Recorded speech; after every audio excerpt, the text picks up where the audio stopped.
تم چلو ہم چلیں۔ عباد تم اندر اپنی ماما کے پاس جاؤ، میں اور تمہارے ماموں ایمن کو لے کر جا رہے ہیں، ابھی واپس آ جائیں گے۔ مامی میں نے بھی آپ کے ساتھ گاڑی میں جانا ہے، میں ایمن کو تنگ نہیں کروں گا۔ مگر نادیہ عباد کے لیے کب نرم گوشہ رکھتی تھی، جلدی سے اپنی بچی کو گود میں اٹھا کر گاڑی میں بیٹھ گئی۔ فرحان نے گاڑی سٹارٹ کی، عباد 3.5 سال کا بچہ اپنی جگہ پر کھڑا دیکھتا رہا۔ سونیا کسی سہیلی سے باتوں میں مصروف تھی، فون کال میں اتنی محو تھی کہ اسے ادھر ادھر کی کچھ خبر نہیں تھی۔ عباد کا صبر جواب دے گیا اور اس نے زور زور سے رونا شروع کر دیا۔ رونے کی آواز سن کر ثانیہ اپنے کمرے سے بھاگی ہوئی آئی۔ لالا کی جان عبادی کیوں رو رہے ہو، آؤ میرے پاس، میں اپنے بیبی کو پیار کروں۔ اس نے بچے کو گود میں لے لیا۔ گاڑی کو گھر میں نہ پا کر اسے ساری بات سمجھ آ گئی۔ سونیا آپی کہاں مصروف ہو، بچے کو تو دیکھ لو۔ ثانیہ آ رہی ہوں۔ فوزیہ رحمانی کا فون بہت عرصے بعد آیا تھا، اس سے بات ہو رہی تھی۔ مگر آپی آپ کے چہرے پر اتنی ہوائیاں کیوں اڑی ہوئی ہیں؟ فوزیہ رحمانی کے گھر سب خیریت ہے؟ ہاں اس کی طرف تو سب خیر ہے، مگر مجھے پریشان کر گئی ہے۔ آپی کیا ہوا بتائیں؟ ثانیہ وہ فوزیہ ہے نا، مجھے اس وقت ملنے کا کہہ رہی ہے جگہ تم بتا دو، میں بھی وہیں آ جاؤں گی، بڑی ضروری بات کرنی ہے۔ کیا بات ہے ملنے پر تفصیل سے بتاؤں گی، پلیز نہ مت کرنا، میں اس لیے گھبرا رہی ہوں کہ پتہ نہیں کیا بات ہو۔ آپی ایسا کرتے ہیں عباد کو پلے لینڈ لے جاتے ہیں، اپنی سہیلی کو کہیں وہ بھی اپنے بیٹے کو لے کر آ جائے، میں فوزیہ کے بیٹے کو اور عباد کو دیکھ لوں گی، آپ دونوں بیٹھ کر بات کر لینا۔ ہاں ثانیہ یہ ٹھیک ہے، میں پروگرام سیٹ کر لیتی ہوں۔ گھبرائی ہوئی آپی پہلے اپنی حالت تو ٹھیک کر لو۔ کچھ دیر بعد دونوں بہنیں عباد کو لے کر پلے لینڈ کی طرف روانہ ہو گئیں۔ سونیا ابھی تک گھبرائی ہوئی تھی اور پریشان بھی۔ پلے لینڈ آ گیا، رنگ برنگ گاڑیاں، اونچے نیچے ہوتے جھولے، ایک ٹریک پر چلتی ہوئی جنگل ٹرین جس میں نرسری رائمز لگے ہوئے تھے اور بچوں کا بہت رش تھا۔ ثانیہ نے ڈیسک سے کوئن لیے اور عباد کا ہاتھ پکڑ کر ٹرین کی طرف لے گئی۔ سونیا وہاں صوفے پر بیٹھ کر فوزیہ کا انتظار کرنے لگی۔ ثانیہ کا دھیان آپی میں بھی تھا اور عباد کو بھی انجوائے کرا رہی تھی۔ کچھ دیر بعد فوزیہ رحمانی اپنے 3 سال کے بیٹے کو لے کر آتی ہوئی نظر آئی۔ ثانیہ نے آپی کو اشارہ کیا، ادھر دیکھیں سہیلی آ گئی ہے۔ وہ دونوں ایک دوسرے سے بڑی گرمجوشی سے ملیں۔ فوزیہ جلدی سے بتاؤ کیا بات ہے، میں بہت سخت پریشان ہوں۔ سونیا میں بھی ایک وعدے کی زنجیر میں بندھی ہوں، اسی لیے چاہ رہی تھی کہ تم سے ابھی ملوں۔ بھائی کس سے وعدہ کر لیا، کیا ہو گیا، کچھ تو کہو، اب میرے سے صبر نہیں ہو رہا۔ اچھا سونیا پہلے وعدہ کرو میری بات ٹھنڈے دماغ سے سنو گی اور فیصلہ بھی خود کرو گی۔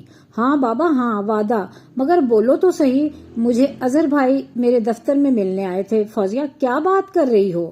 ہاں واقعی، ہاں میں ٹھیک کہہ رہی ہوں۔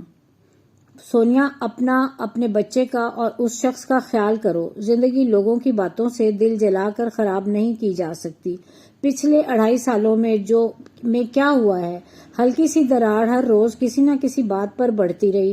نقصان کس کا ہوا، تمہارا اور عباد کا؟ فوزیہ تم ٹھیک کہہ رہی ہو، اظہر کا تو کوئی نقصان نہیں ہوا، زندگی تو میری اور میرے بچوں کی برباد ہوئی۔ سونیا نقصان تو اظہر بھائی کا بھی ہوا ہے، تم اس سے اندازہ کرو وہ میرے پاس بینک میں کیوں آئے تھے، اچھا خاصا بیٹھ کر گئے، میرا بھی بریک ٹائم تھا، مگر وہ بہت ساری باتیں کرنا چاہ رہے تھے۔ پھر میں نے ان سے کہا بھائی آپ مجھے کال کر لیں، ہم بات کریں گے، انشاءاللہ بہت بہتر ہوگا۔ میں نے اظہر بھائی سے کہہ دیا تھا رنجش کی دیوار بہت اونچی ہے، سونیا نے صدمے بہت اٹھائے ہیں، اس کھینچا تانی میں اس غریب نے اپنی بچی بھی کھو دی، اب جتنے بھی قدم اٹھانے ہیں آپ اٹھائیں گے، میرا آپ سے وعدہ ہے آپ کے لیے میں سونیا سے ضرور بات کروں گی۔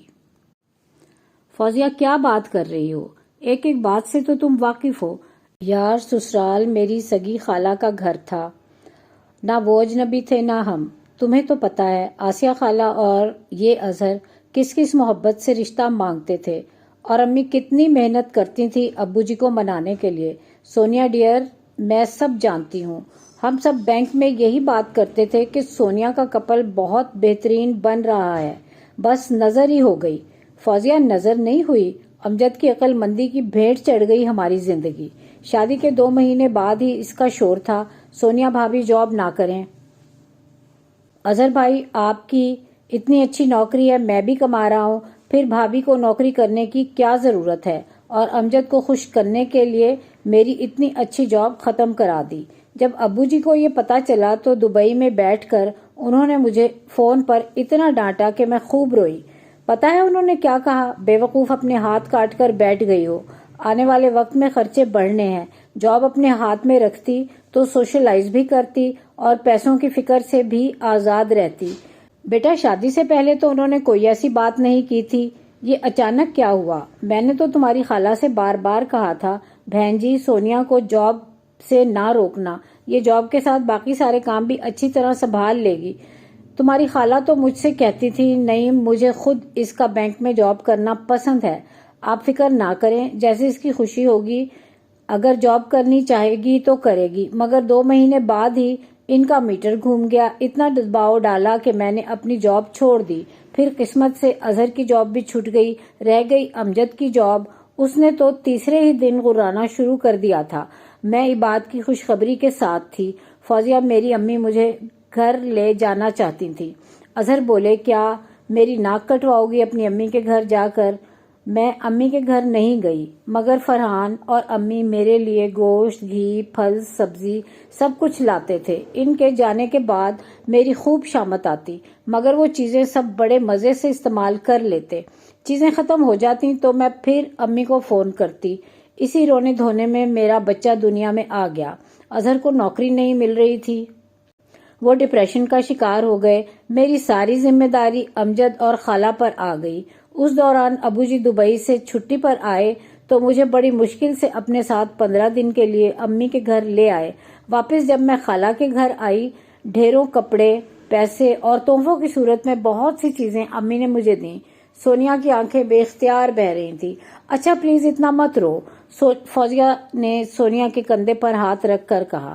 میرے دکھ بہت زیادہ ہیں، تم نے بات کی تو میرے سارے زخم ہرے ہو گئے۔ دن یوں ہی گزرتے رہے۔ اب فرحان مجھے گھر کے باہر بلا کر ملتا اور جو چیزیں امی بھیجتی تھیں مجھے دے جاتا۔ پھر رانیہ کی پیدائش کا سلسلہ شروع ہو گیا۔ سارے حالات میں اظہر کی سوچ سمجھ سب خراب ہو گئی تھی۔ ساری سمجھداری امجد اور خالہ کے پاس تھی۔ میرے لیے کہاں کا ڈاکٹر، کون سا ہسپتال۔ ابو جی دبئی سے صرف میرے لیے آئے اور بہت لے دے کر کے مجھے اپنے ساتھ گھر لے آئے۔ ان کی یہ بات امجد اور آسیہ بی بی کو بہت ناگوار گزری۔ جب رانیہ پیدا ہوئی تو کوئی اسے دیکھنے نہیں آیا۔ اظہر نے صرف ایک وائس میسج کیا، سونیا اپنا اور اپنی بیٹی کا بہت خیال رکھنا، عباد کو میرا بہت بہت پیار دینا۔ رانیہ بہت کمزور پیدا ہوئی تھی، امی اور میں ہر وقت اس کے ساتھ لگے رہتے تھے۔ عباد کے لیے تو میرے پاس وقت ہی نہیں نکلتا تھا، ثانیہ ہی اس کو پال رہی تھی۔ وہ منہ کھول کر امی سے کہتی تھی ماں جی مجھے تو معاف ہی رکھیں، میں شادی کی جنگ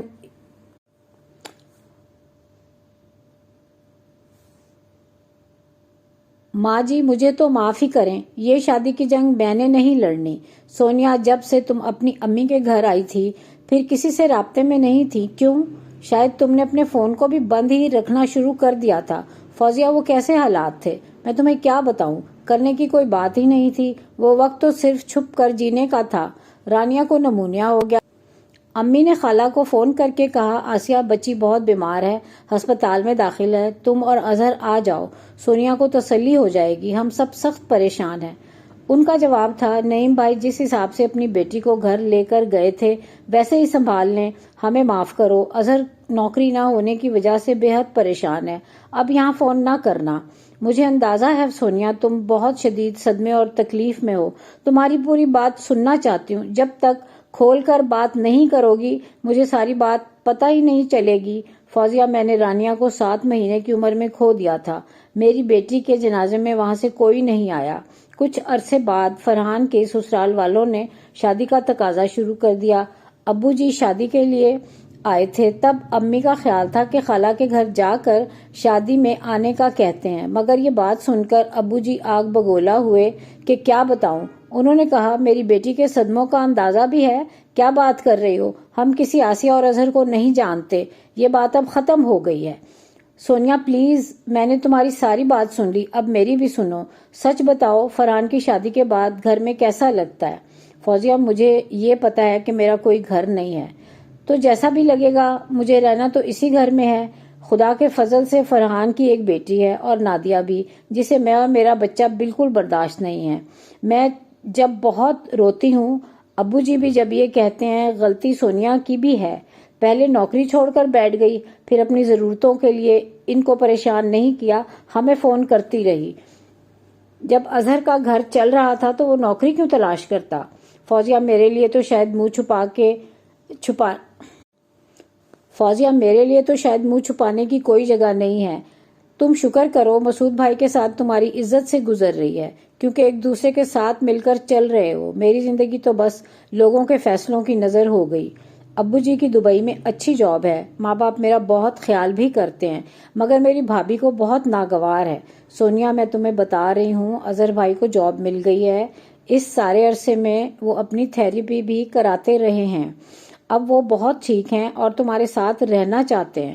مجھ سے فون پر بات کرتے ہوئے عباد کا نام آتے ہی بے اختیار روئے اور تم سے بار بار ملنا چاہتے ہیں۔ اس ملاقات کا فیصلہ اگر کرنا ہے تو اپنی خالہ کو، امجد کو اور اپنے ابو کو سوچ سے باہر رکھ کر کرنا ہے۔ مگر فوزیہ، ابو جی، او خدا کی بندی، یہی تو کہہ رہی ہوں، تم اظہر کو معاف کرنے کے موڈ میں ہو یا نہیں؟ فوزیہ، اظہر سے مل کر یہ بات پکی کر لو کہ میں جاب بھی کروں گی اور میری اور ان کی زندگی میں کوئی بولے گا بھی نہیں۔ سونیا، یہ ساری باتیں منوا کر آئی ہوں، یہ سب تو بہت ضروری ہے کہ ان باتوں کو وہ مانیں۔ چلو فوزیہ، دیکھ لو، ملاقات کر لوں گی۔ شکر ہے تم ایک ملاقات تک تو آئیں۔ چلو اب کہیں باہر چل کر بیٹھتے ہیں، بچوں کو کچھ کھانا پینا کراتے ہیں۔ سب ایک قریبی فاسٹ فوڈ ریسٹورینٹ میں داخل ہوئے۔ اظہر اچانک سے نمودار ہوا، اس نے بات کو تیزی سے اٹھا کر اپنے سینے سے لگا لیا۔ پھر کتنے ہی لمحے وہ اس حالت میں رہا۔ فوزیہ بولی، بھائی کوئی اور بھی آیا ہے، دیکھیں سونیا۔ جسے آپ سونیا کہہ رہی ہیں، یہ تو صبر کا پہاڑ ہے۔ اظہر نے سونیا کے بالکل سامنے آ کر کھڑا ہو گیا۔ مجھے معاف کر دو، ان سارے حالات میں میرا بہت بڑا قصور تھا جس کا شاید مجھے اندازہ نہیں ہوا۔ سونیا، میں تمہارے پاؤں پکڑ کر معافی مانگنے کو تیار ہوں۔